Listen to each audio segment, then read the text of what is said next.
After hundreds of hours of incubation, her first chick. Now the hard work really begins, because the newly hatched chick needs food.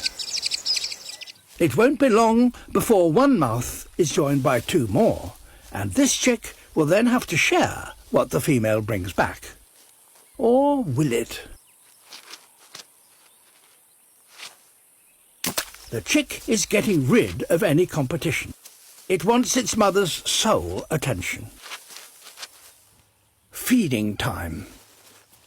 When she's not away gathering food, she shades the chick. That is because she's raising an alien.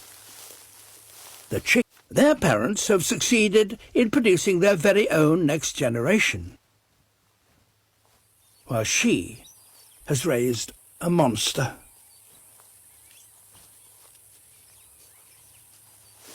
Her love is blind.